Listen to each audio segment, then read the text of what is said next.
ಮಾಡಬೇಕು ಯೋಗ, ದೂಡಬೇಕು ರೋಗ, ಮಾಡಬೇಕು ಯೋಗ, ದೂಡಬೇಕು ರೋಗ, ಪಡೆಯಬೇಕು ಭೋಗ, ಬಾಳಿನಲ್ಲಿ ಸುಯೋಗ, ಪಡೆಯಬೇಕು ಭೋಗ, ಬಾಳಿನಲ್ಲಿ ಸುಯೋಗ, ಮಾಡಬೇಕು ಯೋಗ, ದೂಡಬೇಕು ರೋಗ.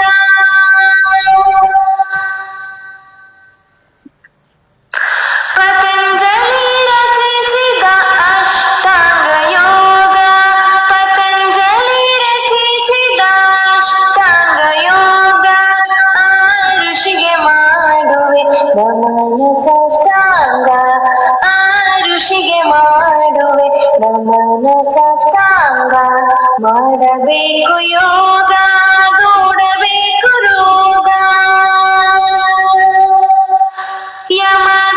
ಯಮದಲ್ಲಿರುವುದೇ ಹಿಂಸಾ ಸತ್ಯ, ಆಸ್ತೆಯ ಪರಿಗ್ರಹ ಬ್ರಹ್ಮಚರ್ಯ ಸೂತ್ರಗಳು.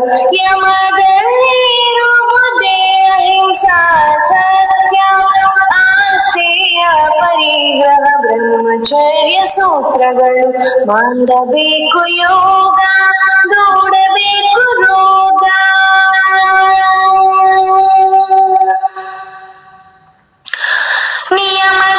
ನಿಯಮದಲ್ಲಿರುವುದೇ ಶೌಚ ಸಂತೋಷ, ತಪಸ್ಸು ಸ್ವಾಧ್ಯಾಯ ಈಶ್ವರ ಪ್ರಣಿಧಾನಗಳು.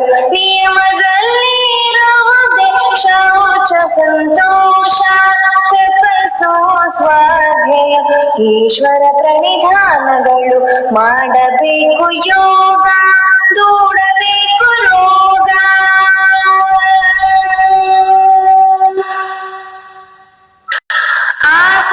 ಆಸನದಲ್ಲಿರುವುದು ವಿಶಿಷ್ಟ ಭಂಗಿಗಳು, ಅಭ್ಯಾಸ ಮಾಡಿದಲ್ಲಿ ಸ್ವಚ್ಛ ಮುನರಂಗಗಳು. ಆಸನದಲ್ಲಿರುವುದು ವಿಶಿಷ್ಟ ಭಂಗಿಗಳು, ಅಭ್ಯಾಸ ಮಾಡಿದಲ್ಲಿ ಸ್ವಚ್ಛ ಮುನರಂಗಗಳು, ಮಾಡಬೇಕು ಯೋಗ, ದೂಡಬೇಕು ರೋಗ.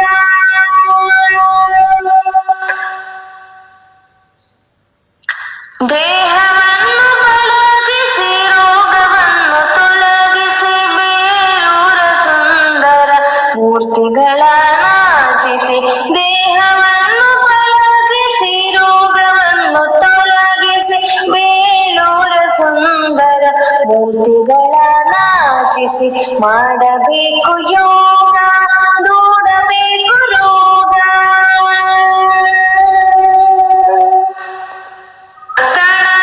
ಪ್ರಾಣಾಯಾಮದಲ್ಲಿದೆ ಪ್ರಮದ್ಬದ್ಧ ಉಸಿರಾಟ, ಪೂರಕ ರೇಚಕ ಕುಂಭಕವೆರಡು.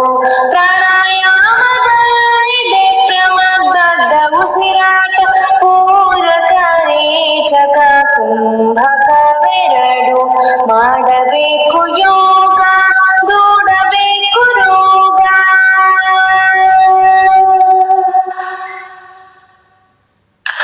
ಶ್ವಾಸಕೋಶ ಹೃದಯ ರಕ್ತನಾಳ ಮಿದುಳು, ಮನಸ್ಸಿನ ಮೇಲಿದೆ ಇದರ ತಿರುಳು.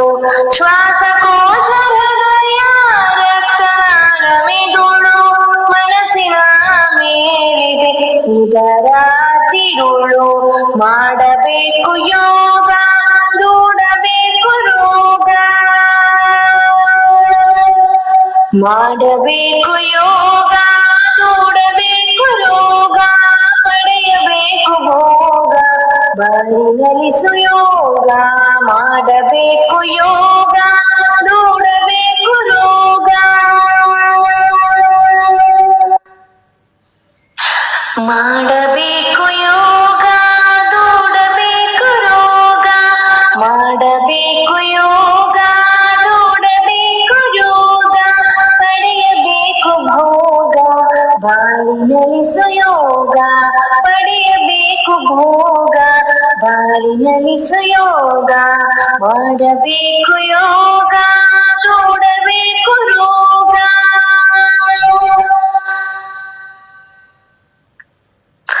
ಪತಂಜಲಿ ರಚಿಸಿದ ಅಷ್ಟಾಂಗ ಯೋಗ,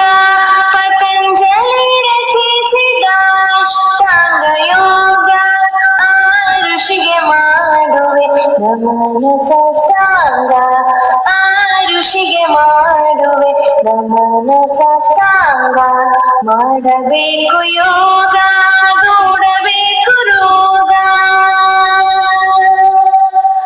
ಯಮದಲ್ಲಿರುವುದೇ ಹಿಂಸಾ ಸತ್ಯ ಆಸ್ತೆಯ ಪರಿಗ್ರಹ ಬ್ರಹ್ಮಚರ್ಯ. ಎಲ್ಲರಿಗೂ ಶುಭವಂದನೆಗಳು. ಪರಮ ಪೂಜ್ಯ ರಾಮದೇವ್ ಮಹಾರಾಜರನ್ನ, ಬಾಲಕೃಷ್ಣ ಆಚಾರ್ಯವರನ್ನ, ಬವಲಾಲ್ ಗುರೂಜಿಯವರನ್ನ, ಎಲ್ಲ ಯೋಗ ಮುನಿ ಶರಣರನ್ನುಕೊಂಡು ಸ್ಮರಿಸಿಕೊಂಡು ಇವತ್ತಿನ ಯೋಗವನ್ನು ಪ್ರಾರಂಭ ಮಾಡೋಣ. ನಾವು ಈ ವಿಶ್ವ ಯೋಗ ದಿನಾಚರಣೆ ನಿಮಿತ್ತ ನಿಗದಿಪಡಿಸಿದಂಥ ಆಸನಗಳನ್ನು ಮತ್ತು ಪ್ರಾಣಾಯಾಮಗಳನ್ನು ಮಾಡೋಣ. ಈಗ ನಿಗದಿಪಡಿಸಿದಂಥ ಪ್ರಾರ್ಥನೆಯೂ ಸಹ ಬೇರೆಯಾಗಿರುತ್ತದೆ ಮತ್ತು ಅದು ಆ ಸಮಯದಲ್ಲಿ ಎಲ್ಲರೂ ಸಣ್ಣವರು ಹಿಡ್ಕೊಂಡು ವೃದ್ಧರವರೆಗೆ ಈ ಆಸನಗಳನ್ನು ಪ್ರಾಣಾಯಾಮಗಳನ್ನು ಮಾಡಲಿ ಅನ್ನುವಂಥ ಉದ್ದೇಶ ತಗೊಂಡ ಒಂದು ರಾಷ್ಟ್ರ ಮಟ್ಟದಲ್ಲಿ ಎಲ್ಲ ಸರ್ಕಾರಿ ಆಯುಷ್ ಇಲಾಖೆದವರು ಇದನ್ನು ನಿಗದಿಪಡಿಸ್ಯಾರ. ಅದನ್ನು ನಾವು ಇನ್ನು ಪ್ರಾಕ್ಟೀಸ್ ಮಾಡೋಣ. ವಿಶ್ವ ಯೋಗ ದಿನಾಚರಣೆ ಎಲ್ಲರೂ ಒಂದೇ ಥರ ಮಾಡಲಿ ಅನ್ನುವಂಥ ಉದ್ದೇಶ ಇಟ್ಕೊಂಡು ಇದನ್ನು ಮಾಡ್ಯಾರ. ಅದನ್ನು ಈಗ ಆ ಮಂತ್ರ ಸಂಗಚದ್ವಂ ಸಂವದದ್ವಂ ಸಂವಮನಾಶಿ ಜಾನತಾಂ ದೇವಾಭಾಗಂ ಯಥಾ ಪೂರ್ವೇ ಸಂಜಾನಾನ ಉಪಾಸತೆ ಸಂಜಾನಾನ ಉಪಾಸತೆ. ಈಗ ನಿಧಾನವಾಗಿ ಎರಡೂ ಕೈಗಳನ್ನು ಉಜ್ಜಿ ಆಮೇಲೆ ನಿಧಾನವಾಗಿ ಕಣ್ಣಾಡಿಸಿ ಈ ರೀತಿ ಎದ್ದು ನಿಂತ್ಕೊಳ್ಳಿ. ಈಗ ನಿಂತು ಮಾಡುವಂಥ ಸೂಕ್ಷ್ಮ ವ್ಯಾಯಾಮಗಳು ಈ ರೀತಿ ಏನು ಮಾಡಬೇಕು, ಕೈಗಳನ್ನು ನೆಡದ ಮೇಲೆ ಇಡಬೇಕು. ಇಟ್ಟು ಕುತ್ತಿಗೆಗೆ ಆ ವ್ಯಾಯಾಮಗಳನ್ನ ಅವುಗಳನ್ನ ಕುತ್ತಿಗೆಯ ಭಾಗಗಳನ್ನು ಸಡಿಲಿಸುವುದು. ಅದು ಹೇಗಂದರೆ ಉಸಿರನ್ನು ತೆಗೆದುಕೊಳ್ತಾ ಏನು ಮಾಡಬೇಕು, ಮೇಲ್ಗಡೆ ಹಿಂಗೆ ಬರಬೇಕು, ಉಸಿರನ್ನ ಬಿಡ್ತಾ ಕೆಳಗಡೆ ಬರಬೇಕು ಮತ್ತು ಉಸಿರನ್ನು ತೆಗೆದುಕೊಳ್ತಾ ಮೇಲ್ಗಡೆ ಬರಬೇಕು. ಈ ರೀತಿ ಆಮೇಲೆ ಏನು ಮಾಡಬೇಕು, ಬಲಗಡೆ ಕುತ್ತಿಗೆಯನ್ನು ಈ ಭುಜಕ್ಕೆ ಹತ್ತಬೇಕು, ಬಲ ಭುಜಕ್ಕೆ ಬಲ ಕಿವಿಯನ್ನು ಈ ರೀತಿ ಹಚ್ಚಬೇಕು. ಮತ್ತು ನಿಧಾನವಾಗಿ ಎಡಕ್ಕೆ ಬರಬೇಕು, ಕಿವಿ ಹತ್ತಕ್ಕೆ ಪ್ರಯತ್ನ ಮಾಡಬೇಕು ಸಾಧ್ಯ ಆದಷ್ಟು, ಈ ರೀತಿ ಹಚ್ಚಬೇಕು. ಇದನ್ನು ಮಾಡೋದ್ರಿಂದ ಕುತ್ತಿಗೆ ನೋವುಗಳು, ಸ್ಪೈನಲಿಸಿಸ್ಸು, ಕುತ್ತಿಗೆ ಪಟ್ಟ ಹಾಕಿರ್ತಾರೆ ಅವೆಲ್ಲ ನಿವಾರಣೆ ಆಗ್ತಾವೆ. ಆ ನಂತರ ಏನು ಮಾಡ್ಬೋದು, ಬಲಗಡೆ ಹಿಂತಿರುಗೋದು, ಬಲ ಭುಜದ ಸಮಾಂತರವಾಗಿರಬೇಕು ನಮ್ಮ ಕುತ್ತಿಗೆ, ಮತ್ತು ಎಡಗಡೆ ಭುಜಕ್ಕೂ ಸಮಾಂತರವಾಗಿರಬೇಕು. ಮತ್ತು ಇನ್ನೊಂದು ಸಲ ಮಾಡೋಣ, ಅಲ್ಲೇ ಒಂದು ಎರಡೆರಡು ಸಲ ಮಾಡಿಸ್ತಾರೆ.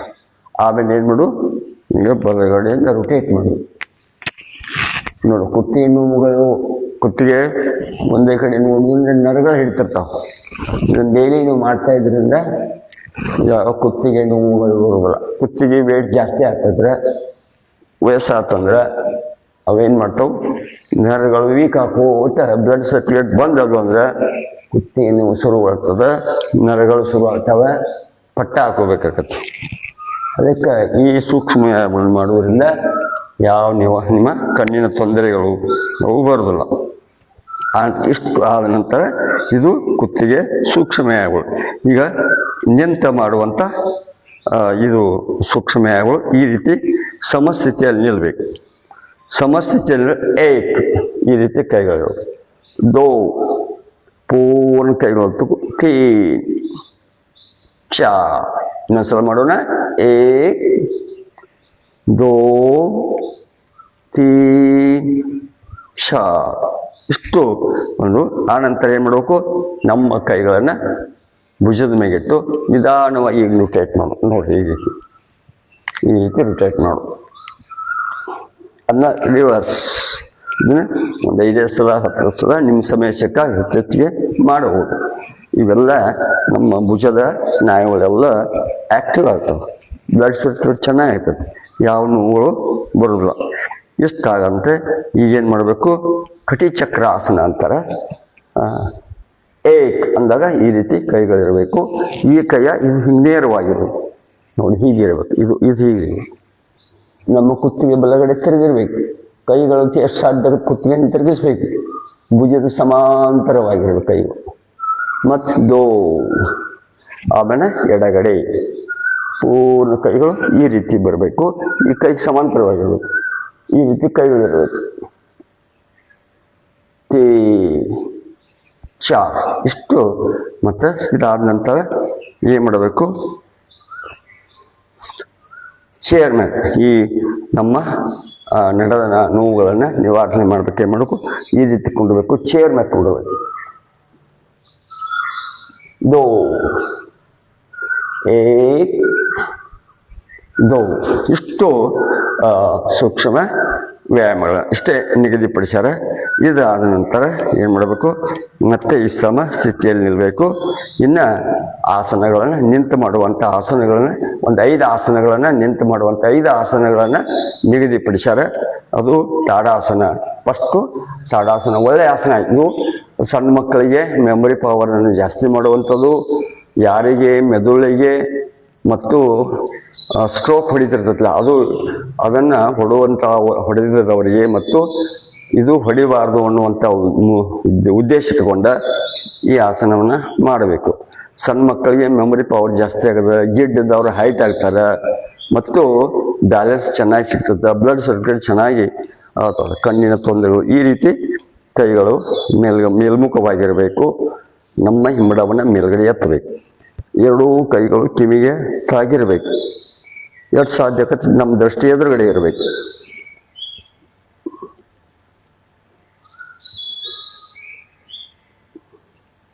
ಇದು ತಾಡಾಸನ ಅಂತಾರೆ. ಈ ರೀತಿ ಮಾಡಬೇಕು. ಇನ್ನು ಆಮೇಲೆ ವೃಕ್ಷಾಸನ. ಈ ರೀತಿ ನಿಂತು ಎಡಗಾಲನ್ನು ಬಲಗಾಲಕ್ಕೆ ಎತ್ತಬೇಕು. ಈ ಆಸನ ಮಾಡೋದ್ರಿಂದ ಮೆಮೊರಿ ಪವರ್ ಆಗಲಿ, ಸ್ಮರಣ ಶಕ್ತಿ ಆಗಲಿ ಚೆನ್ನಾಗಿ ಆಗ್ತದೆ. ಮತ್ತು ನಮ್ಮ ಎಲ್ಲ ಈ ರೀತಿ ನಿಧಾನವಾಗಿ ಮಾಡಬೇಕು. ಗಡಿಬಿಡಿ ಮಾಡೋಂಗಿಲ್ಲ. ಮನಸ್ಸನ್ನು ಏಕಾಗ್ರತೆಗೊಳಿಸ್ಬೇಕು. ಈ ರೀತಿ ಕೈಗಳನ್ನು ಮೇಲ್ಗಡೆ ಒತ್ತಬೇಕು.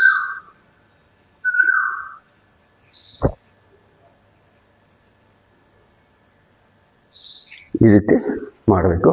ಸಮಯದ ಅಭಾವದಿಂದ ಸ್ವಲ್ಪ ಇದನ್ನು ಹೆಚ್ಚೆಚ್ಚಿಗೆ ನಿಲ್ಲಕ್ಕೆ ಪ್ರಯತ್ನ ಮಾಡಬೇಕು. ಆಮೇಲೆ ಎಡಗಾಲನ್ನು ಎತ್ತಿ ಬಲ ತೊಡೆ ಮೇಗಿಡುವುದು.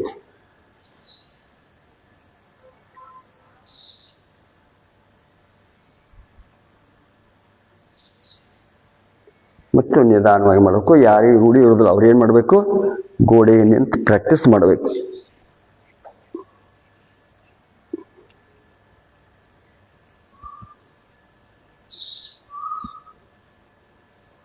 ಈ ರೀತಿ ಮಾಡಬಹುದು. ಇದು ವೃಕ್ಷಾಸನ. ಇನ್ನು ಮತ್ತೆ ಪಾದಹಸ್ತಾಸನ. ಈ ಭಾಗ ನೇರವಾಗಿರಬೇಕು. ಈ ನಡದಿಂದ ಮೇಲಿನ ಭಾಗವನ್ನು ಬಗ್ಗಿಸ್ಬೇಕು. ನೋಡು, ಈ ರೀತಿ ಇರಬೇಕು ಸಮಸ್ಥಿತಿ ಒಳಗೆ. ಏಕ್ ಅಂದಾಗ ಕೈಗಳು ಹೀಗಿರುತ್ತೆ. ದೋ ಪೂರ್ಣ ಮೇಲ್ಗಡೆ ಎತ್ತಬೇಕು.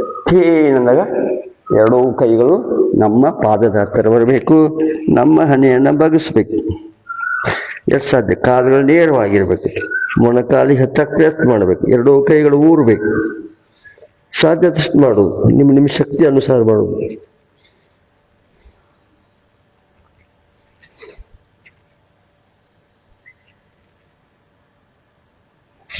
ಚ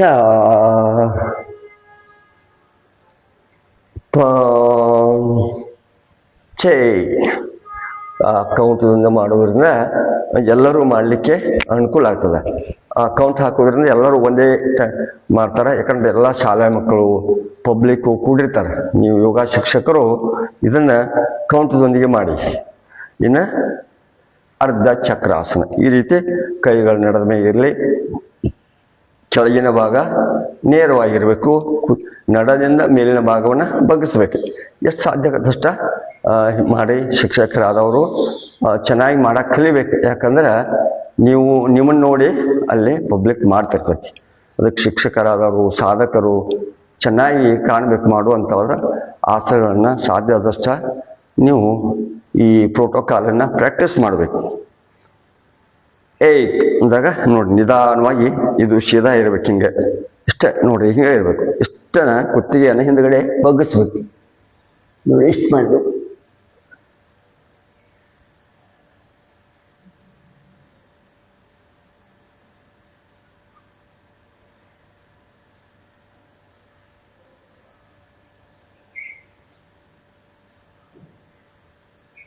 ಈ ರೀತಿ ಮಾಡಬೇಕು. ಮಾಡಿದ ನಂತರ ಇಷ್ಟು ಇನ್ನು ತ್ರಿಕೋಣಾಸನ. ಈ ರೀತಿ ಕೈಗಳು ಕಾಲುಗಳನ್ನ ಸ್ವಲ್ಪ ಅಗಲ ಮಾಡಬೇಕು. ಹೇಗೆ ಮಾಡ್ಬೇಕಂತಂದ್ರೆ ಈ ರೀತಿ ಮಾಡಿದ ನಂತರ ಈ ಕೈಯನ್ನು ಇಲ್ಲಿ ತಗೋಬೇಕು. ಇಲ್ಲಿ ತಗೊಂಡು ಇಲ್ಲಿ ಕಾಯಿ ಇಡಬೇಕು. ಈ ಕೈಗಳು ಹೀಗಿರ್ಬೇಕು,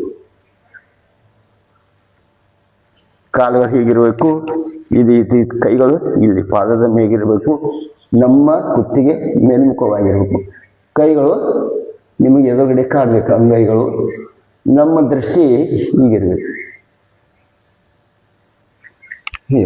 ಅನ್ನ ಇನ್ನು ಈ ಕಡೆ ಹೀಗೆ ತಗೊಂಡು ಹೀಗೆ ಇರಬೇಕು.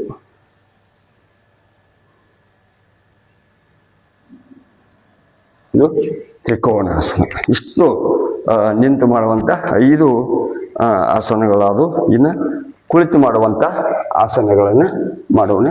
ಈ ರೀತಿ ಇದು ದಂಡಾಸನ. ಇದು ದಂಡಾಸನ. ದಂಡಾಸನ ಆಗಂತಲೇ ಇನ್ನು ಭದ್ರಾಸನ. ಈ ರೀತಿ ಕೈಗಳಿರಬೇಕು. ಈ ಕೈಗಳನ್ನು ಲಾಕ್ ಮಾಡಿ ಇಲ್ಲಿ ಬಲಗಳನ್ನು ಈ ರೀತಿ ಕಾಲಿನ ಬೆರಳುಗಳನ್ನು ಒತ್ತಿ ಪ್ರೆಷರ್ ಮಾಡಿ ಈ ರೀತಿ ಕಾಲುಗಳು ಇರಬೇಕು. ಇದು ಭದ್ರಾಸನ. ಭದ್ರಾಸನ ಆಗಂತಲೇ ಕಾಲುಗಳನ್ನ ನೇರವಾಗಿ ಹಿಂಗೆ ಚಾಚಬೇಕು. ಈಗ ನರಗಳು ಹಿಡುವಂಥ ಸಾಧ್ಯತೆ ಇರ್ತಾವೆ. ಅದಕ್ಕೆ ಏನು ಮಾಡಬೇಕು, ಈ ರೀತಿ ಬಲಗಾಲನ್ನ ಆಮೇಲೆ ಎಡಗಾಲನ್ನ ಈ ರೀತಿ ಕೈ ಊರಿ ಹೀಗೆ ಕೂಡಬೇಕು. ನಂತರ ಕೈಗಳನ್ನ ಈ ರೀತಿ ಭದ್ರಾಸನ. ಇದು ವಜ್ರಾಸನ. ಈ ವಜ್ರಾಸನ ಊಟ ಮಾಡಿದ ನಂತರ ಆಸನಗಳ ಮಾಡುವಂಥ ಏಕೈಕ ಆಸನ ಅಂದ್ರೆ ಇದೊಂದೇ. ಊಟ ಮಾಡಿದ ನಂತರ ಈ ಆಸನದಲ್ಲಿ ಕುಳಿತಿರಂದ್ರೆ ಒಂದು 10 ನಿಮಿಷ ಬಿಟ್ಟು ನೀವು ಕುಳಿತಿರಂದ್ರೆ ಡೈಜೆಷನ್ ಚೆನ್ನಾಗಿ ಆಕತಿ. ಇಲ್ಲಿ ನಮ್ಮ ಜಠರ ಕ್ರಿಯೆ ಅಡಿಗೆ ಮನೆಯನ್ನು ಚೆನ್ನಾಗಿ ಇಟ್ಕೋಬೇಕು. ನಾವೆಲ್ಲ ಸ್ವಚ್ಛ ನೋಡಿ, ಹೆಣ್ಮಕ್ಳು ಸ್ವಚ್ಛ ಮಾಡ್ತಾರೆ. ಹಾಗೆ ನಮ್ಮ ಜಠರ ಕ್ರಿಯೆಯನ್ನು ಚೆನ್ನಾಗಿ ಇಟ್ಕೋಬೇಕಂತಂದ್ರೆ ಇದೇ ಅಡಿಗೆ ಮಾಡುವಂಥ ಅಡಿಗೆ. ಇದನ್ನೇ ನಾವು ಚೆನ್ನಾಗಿ ಇಡಲಿಲ್ಲ ಅಂದ್ರೆ ನಮ್ಮ ಶರೀರ ಚೆನ್ನಾಗಿ ಆಗೋದಿಲ್ಲ. ಅದಕ್ಕೆ ಈ ವಜ್ರಾಸನದ ಹೆಚ್ಚು ಕೂತ್ಬೇಕು. ಆ ನಂತರ ಅರ್ಧ ಉಷ್ಟ್ರಾಸನ.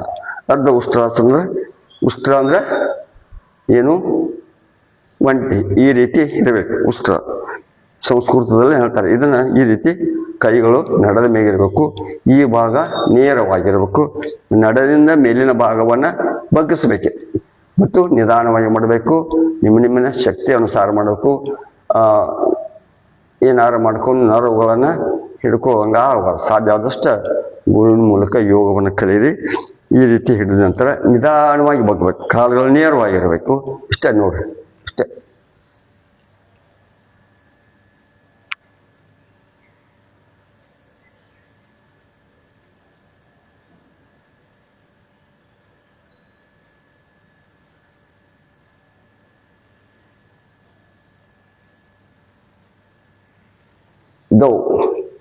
ಇದು ಅರ್ಧ ಉಷ್ಟ್ರಾಸನ. ಪೂರ್ಣ ಉಷ್ಟ್ರಾಸನ ಅಂದ್ರೆ ಬಲಗೈಯನ್ನು ತೆಗೆದುಕೊಂಡು ಬಲಗೈಯಿಂದ ಬಲದ ಹಿಂಬಡ ಹಿಡ್ಕೋಬೇಕು. ಈ ರೀತಿ ಹಿಡ್ಕೋಬೇಕು. ಎಡಗಡೆಯಿಂದ ಎಡ ಹಿಂಬಡ ಹಿಡ್ಕೋಬೇಕು. ನಮ್ಮ ಹೊಟ್ಟೆಯನ್ನು ಮುಂದ್ಗಡೆ ಒತ್ತಬೇಕು.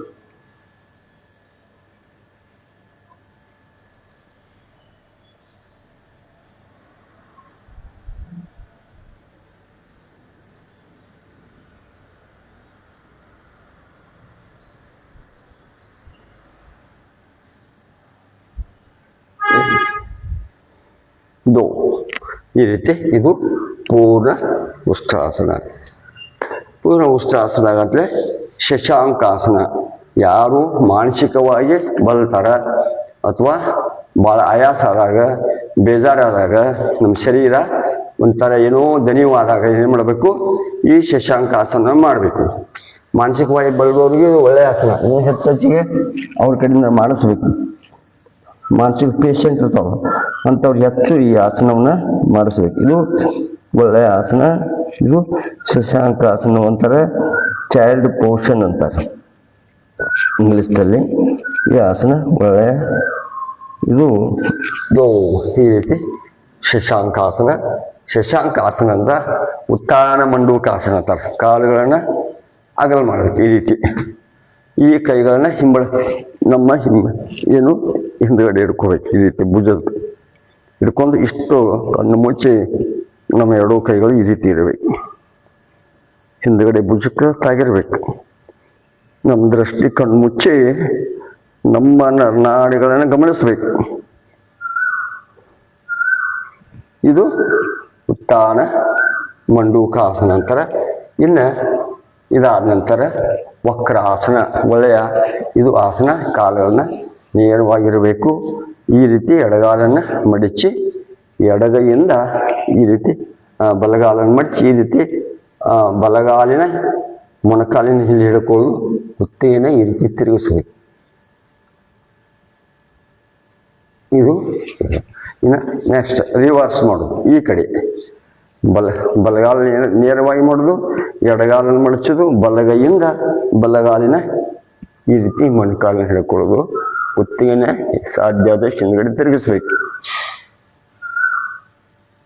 ಇದು ವಕ್ರಾಸನ.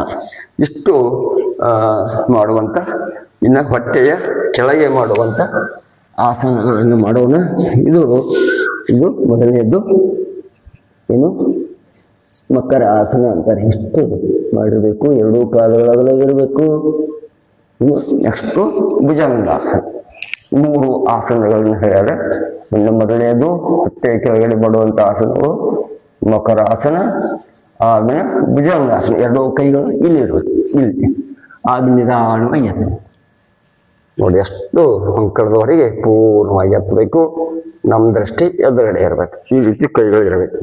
ಮತ್ತು ಬಲಗಳನ್ನು ಕೂಡಿಸಿದ್ರೆ ಚೆನ್ನಾಗಿ ಕಾಣಬೇಕು. ಮತ್ತು ಎರಡೂ ಕಾಲುಗಳು ಕೂಡಿರಬೇಕು. ಆರಾಮಾಗಿ ಮಾಡಬೇಕು. ಅದಕ್ಕೆ ಯೋಗ ಇದು ಭುಜಂಗಾಸನ. ಭುಜಂಗಾಸನ ಅಂದರೆ ಶಲವಾಸನ. ಎರಡೂ ಕಾಲುಗಳು ನಮ್ಮ ಎರಡೂ ಕೈಗಳು ತೊಡೆಯ ಕೆಳಗಡೆ ಇರಬೇಕು. ಎರಡೂ ಕಾಲುಗಳನ್ನು ಒಂದು 30 ಡಿಗ್ರಿ ಅಥವಾ 45 ಡಿಗ್ರಿ ಎತ್ತಬೇಕು.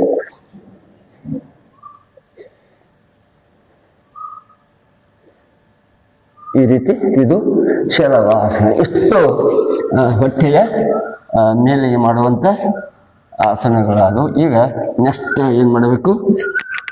ಹೊಟ್ಟೆ ಮೇಲೆ ಮಾಡುವಂಥ ಆಸನಗಳನ್ನು ಮಾಡೋಣ. ಈಗ ಎರಡೂ ಕಾಲುಗಳನ್ನು ಕೂಡಿಸೋಣ. ಇದು ಸೇತುಬಂಧ ಆಸನ ಅಂತ. ಎರಡೂ ಕೈಗಳಿಂದ ಹಿಂಬಡೆ ಹಿಡ್ಕೊಂಡು ಹೊಟ್ಟೆನ ಮೇಲ್ಗಡೆ ಎತ್ತೋದು.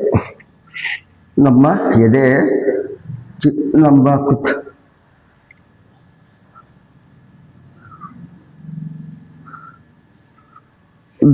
ಈ ರೀತಿ ಆಸನ ಮಾಡಬೇಕು. ಆಮೇಲೆ ಉತ್ಥಾನ ಪಾದಾಸನ ಅಂದ್ರೆ ಎರಡೂ ಕಾಲುಗಳನ್ನ ಒಂದು ಗೇನ್ 6 ಇಂಚ್ ಮೇಲ್ಗಡೆ ಎತ್ತೋದು. ಇದು ಉತ್ಥಾನ ಪಾದಾಸನ. ಇನ್ನು ಅಡ್ಡ ಹದಾಸನ. ಈ ರೀತಿ ಎತ್ತೋದು. ನಮ್ಮ ದೃಷ್ಟಿ ಹಬ್ಬ ಕಡೆ ಇರಬೇಕು. ಎರಡೂ ಕೈಗಳು ಕೆಳಮುಖವಾಗಿರಬೇಕು. ಕಾಲುಗಳು ಆಕಾಶ ನೋಡ್ತಾ ಇರಬೇಕು. ಇದು ಅರ್ಧ ಹಲಾಸನ. ಇನ್ನು ಪವನ ಮುಕ್ತಾಸನ. ಈ ರೀತಿ ಲಾಕ್ ಮಾಡಬೇಕು. ಎರಡೂ ಕಾಲುಗಳನ್ನ ಮಡಚಿ ಪವನ ಅಂದ್ರೆ ಗಾಳಿ, ಮುಕ್ತ ಅಂದ್ರೆ ಹೊರಗೆ ಹಾಕೋದು. ಇದರಿಂದ ಯಾರಿಗೆ ಡೈಜೆಷನ್ ಚೆನ್ನಾಗಿ ಆಗೋದಿಲ್ಲ, ಗ್ಯಾಸ್ ತುಂಬಿರ್ತದೆ ಒಬ್ಬೊಬ್ಬರಿಗೆ, ಈ ಆಸನ ಮಾಡೋದ್ರಿಂದ ಜಠರ ಕ್ರಿಯೆ ಚೆನ್ನಾಗಿ ಕೆಲಸ ಮಾಡ್ತದೆ. ಸಕ್ಕರೆ ಕಾಯಿಲೆಯವರಿಗೂ ಒಳ್ಳೆಯ ಆಸನ ಇದು. ಮತ್ತು ಊಟ ಮಾಡಿದ ನಂತರ ಮಾಡಬಾರ್ದು. ಊಟ ಆಗ 4 ತಾಸು ನಂತರ ಇದನ್ನು ಮಾಡ್ತಾ ಇದ್ದರಿಂದ ನಿಮ್ಮ ಚೆನ್ನಾಗಿ ಶರೀರ ಡೈಜೆಷನ್ ಕೈದು ಒಳ್ಳೆಯದು. ಈ ರೀತಿ ಮಾಡಬೇಕು. ನಮ್ಮ ಗದ್ದವನ್ನು ಇಲ್ಲಿ ಹಚ್ಚಬೇಕು. ಎರಡೂ ಮಣ್ಣು ಕಾಲಿಗೆ ಹಚ್ಚಬೇಕು. ಇದು ಪವನ ಮುಕ್ತ. ಇಷ್ಟು ಹೊಟ್ಟೆಯ ಮೇಲ್ಮುಖ ಮಾಡಿ ಮಾಡುವಂಥ ಆಸನ. ಇದಾದ ನಂತರ ಶವಾಸನ ಮಾಡಿ. ಆಸನಗಳು ಮಾಡಿದ ನಂತರ ಕಂಪಲ್ಸರಿ ಶವಾಸನವನ್ನು ಮಾಡಬೇಕು. ನಮ್ಮ ದೇಹ ದಣಿದಿರ್ತದೆ. ಆ ದಣಿದ ದೇಹಕ್ಕೆ ಶವಾಸನದ ನಾವೆಲ್ಲ ವಿಶ್ರಾಂತಿಯನ್ನು ಪಡ್ಕೋಬೇಕಾಗತ್ತೆ. ಆಸನಗಳು ಮಾಡಿದ ನಂತರ ಎರಡೂ ಕಾಲುಗಳು ಅಗಲಾಗಿರಬೇಕು, ಅಂಗೈಗಳು ಮೇಲ್ಮುಖವಾಗಿರಬೇಕು, ತಂಪಾದ ಗಾಳಿ, ಶುದ್ಧವಾದಂಥ ವಾತಾವರಣ, ಅಲ್ಲಲ್ಲಿ ಕೇಳುವ ಪಕ್ಷಿಗಳ ನಾದ, ಸಂಗೀತ ನಾದವನ್ನು ಕೇಳಿ ನಮ್ಮ ಮನಸ್ಸು ಆನಂದ ಪಡ್ಕೋಬೇಕು.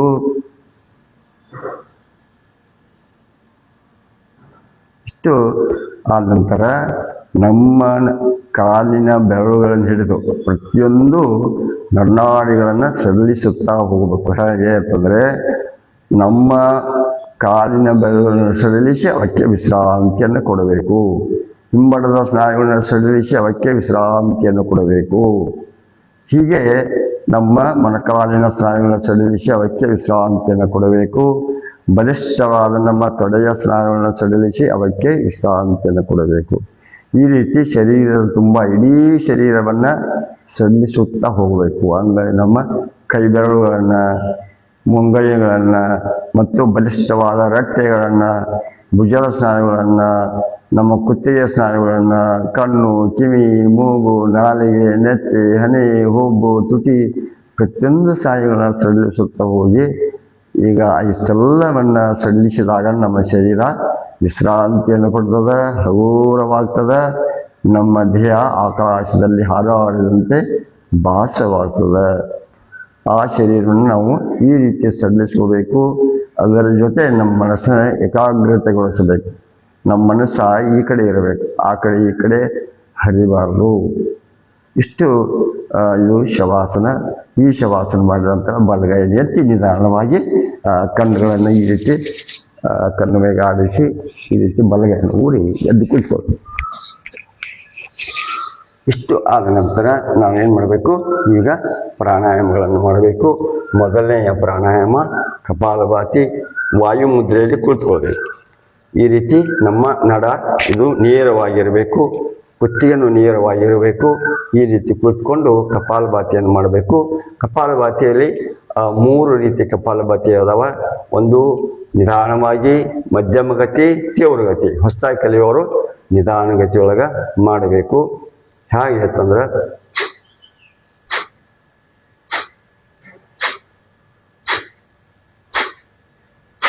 ಇದನ್ನು 5 ನಿಮಿಷ, 10 ನಿಮಿಷ, 15 ನಿಮಿಷ, ಯಾರಿಗೆ ಅಸ್ತಮಾ ಅದ, ಯಾರಿಗೆ ಅಲರ್ಜಿಕ್ ಅದ, ಯಾರಿಗೆ ಹೊಟ್ಟೆಯ ತೊಂದರೆಗಳದ, ಡೈಜೆಷನ್ ಚೆನ್ನಾಗಿ ಹೋಗದ, ವೇಟ್ ಕಡಿಮೆ ಮಾಡ್ಕೋಬೇಕನ್ನೋರು ಭಾಳಷ್ಟು ಈ ಕಪಾಲಭಾತಿಯನ್ನು ಮಾಡೋದ್ರಿಂದ ಭಾಳಷ್ಟು ರೋಗಗಳು ನಿವಾರಣೆ ಆಗ್ತಾವೆ.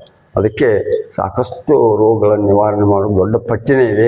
ಅದನ್ನು ಸಮಯಕ್ಕಾಗಿ ಹೇಳ್ತೀನಿ. ಇದಾದ ನಂತರ ಸೂಕ್ಷ್ಮ ವ್ಯಾಯಾಮಗಳನ್ನು ಮಾಡಬೇಕು. ಈ ರೀತಿ ಸೂಕ್ಷ್ಮ ವ್ಯಾಯಾಮ ಮಾಡೋದು, ಅದನ್ನ ಹಿಂಗೆ ರಿವರ್ಸ್ ಮಾಡೋದು. ಆಮೇಲೆ ಕೈಗಳನ್ನ ಇಡೋದು, ಈ ರೀತಿ ತಿರುಗಿಸ್ಬೇಕು. ಆಮೇಲೆ ರಿವರ್ಸ್ ಮಾಡಬೇಕು.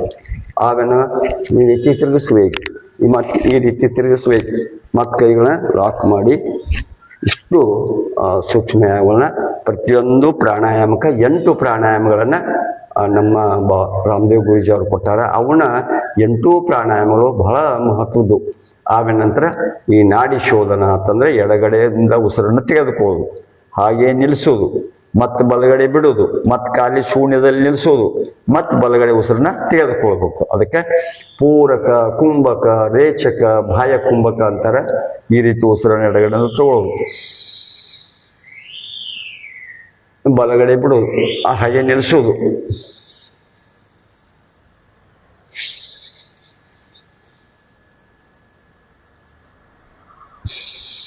ಈ ರೀತಿ 5 ನಿಮಿಷ, 10 ನಿಮಿಷ, 15 ನಿಮಿಷ, 20 ನಿಮಿಷ, 14 ತಾಸು ಗಂಟಲೆ ಮಾಡ್ಬೋದು. ಆ ನಂತರ ಈ ಬೇಸಿಗೆ ಒಳಗೆ ಚಳಿಗಾಲದಲ್ಲಿ ಮತ್ತು ಮಳೆಗಾಲದಲ್ಲಿ ಶೀತಲೀಕರಣ ಅಂತ ಹೇಳಿ ಬರ್ತದೆ. ಶೀತಲೀಕರಣ ಅಂತಂದ್ರೆ ನಾಲಿಗೆಯನ್ನು ಸುಳಿಸುತ್ತದು, ಉಸಿರನ್ನು ಒಳಗಡೆ ತಗೊಳ್ಳೋದು. ನೋಡ್ರಿ, ಅಂತ ಮಾಡಿದ್ರಿಂದ ನೀವು ಐಸ್ ಕ್ರೀಮ್ ತಿಂದಂಗೆ ಆಗ್ತೈತೆ. ಹಲ್ಲುಗಳೆಲ್ಲ ತಂಪು ಅನಿಸ್ತಾವೆ, ಶರೀರ ತಂಪು ಅನಿಸ್ತದೆ. ತಂಪಾದ ಗಾಳಿ ಒಳಗೆ ಹೋಗೋದ್ರಿಂದ ನಮ್ಮ ಶರೀರ ಯಾವಾಗಲೂ ತಂಪಿರುತ್ತೆ. ನಮ್ದು ಏನಿರ್ಬೇಕಪ್ಪ ಅಂತಂದ್ರೆ ಕಾಲುಗಳು ಏನಿರಬೇಕು, ಬಿಸಿ ಇರಬೇಕು, ಹೊಟ್ಟೆ ಮಿದು ಇರಬೇಕು, ತಲೆ ತಂಪು ಇರಬೇಕು. ಪಾವ್ ಗರಂ, ಪೇಟ್ ನರ್ಮ್, ಸಿರ್ ತಂಡ, ವೈದ್ಯಕುಮಾರ್ ದಂಡ ಅಂದಾರ ನೋಡ್ರಿ. ಅದಕ್ಕೆ ನಮ್ಮ ಶರೀರವನ್ನು ಈ ರೀತಿ ಇರಬೇಕು. ಇಲ್ಲಿ ಮುಟ್ಟಿದ್ರೆ ಬಿಸಿ ಅನ್ನಿಸ್ಬೇಕು, ನಮ್ಮೆಲ್ಲ ತಂಪಾಗ್ಯಾವ. ಇಲ್ಲಿ ನೋಡಿದ್ರೆ ಬಿರ್ಸಾಗೈತೆ, ಇಲ್ಲಿ ನೋಡಿದ್ರೆ ಬಿಸಿ ಆಗೈತೆ, ಎಲ್ಲ ಉಲ್ಟಾ ಆಗ್ಯಾವ. ಅದಕ್ಕೆ ಆ ಉಲ್ಟಾ ಆಗಲ್ದಂಗ ನಮ್ಮ ಶರೀರ ಇಟ್ಕೋಬೇಕು. ಈಗ ಶಿಥಿಲೀಕರಣ ಮಾಡೋಣ. ನಾಲಿಗೆಯನ್ನು ಸುತ್ತಿ ಉಸಿರನ್ನ ಒಳಗಡೆ ಜಗ್ಗೋಣ.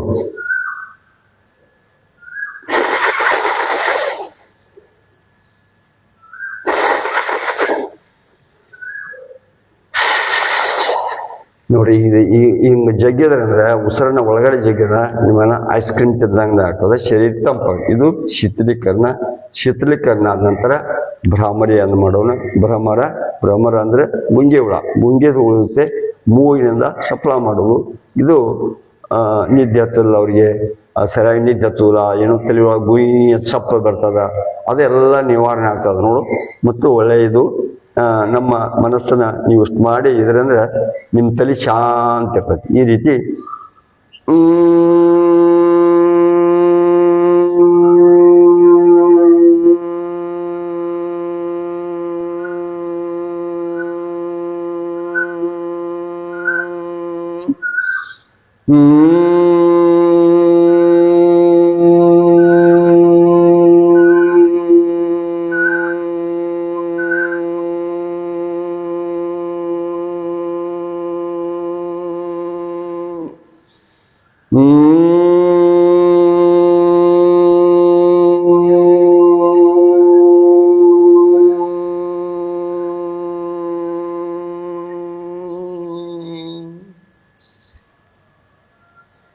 ಈಗ ಉದ್ಗೀತ ಓಂಕಾರವನ್ನು ಮಾಡೋಣ. ಧ್ಯಾನ ಮುದ್ರೆಯಲ್ಲಿ ಕೂತ್ಕೊಳ್ರಿ, ಕಣ್ಣು ಮುಚ್ಚಿರಲಿ, ಗಣ್ಣವರಿ ನೇರವಾಗಿರಲಿ.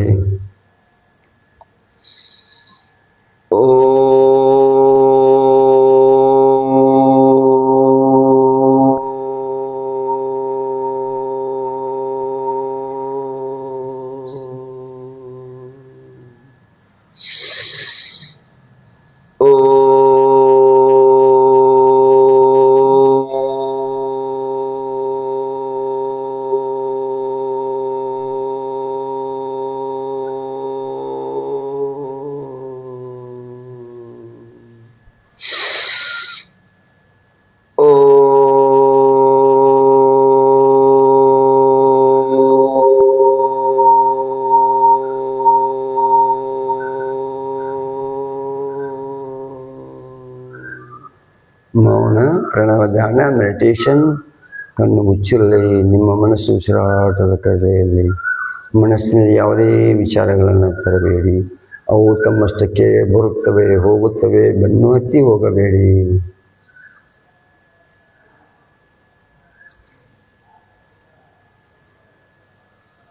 ನಿಧಾನ ಎರಡು ಕೈಗಳನ್ನು ಜೋಡಿಸಿ, ಕೈಗಳನ್ನು ಮುಚ್ಚಿ,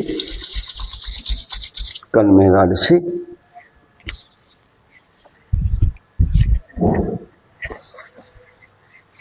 ಈಗ ಶಾಂತಿ ಪಾಠ. ಸರ್ವೇ ಭವಂತು ಸುಖಿನಃ, ಸರ್ವೇ ಸಂತು ನಿರಾಮಯ, ಸರ್ವೇ ಭದ್ರಾಣಿ ಪಶ್ಯಂತು, ಮಾ ಕ್ವಚಿತ್ ದುಃಖಭಾಗ್ ಭವೇತ್. ಓಂ ಶಾಂತಿ ಶಾಂತಿ ಶಾಂತಿ. ಭೂಮಿಗೆ ನಮಸ್ಕಾರವನ್ನು ಮಾಡೋಣ. ಸೂರ್ಯನಿಗೆ ನಮಸ್ಕಾರವನ್ನು ಮಾಡೋಣ. ಬಾಯಿಯಾದಂಥ ಎಲ್ಲ ಯೋಗಮಣಿ ನಮ್ಮ ಯೋಗ ಬಂಧುಗಳಿಗೆ ತುಂಬ ಧನ್ಯವಾದಗಳು ಸಲ್ಲಿಸುತ್ತಾ, ಮತ್ತೆ ನಾಳೆ 6:30 ಗಂಟೆಗೆ ನಮ್ಮ ಯೋಗ ಅಂತಾರಾಷ್ಟ್ರೀಯ ಯೋಗ ಪ್ರೋಟೋಕಾಲನ್ನು ಪ್ರಾಕ್ಟೀಸ್ ಮಾಡೋಣ.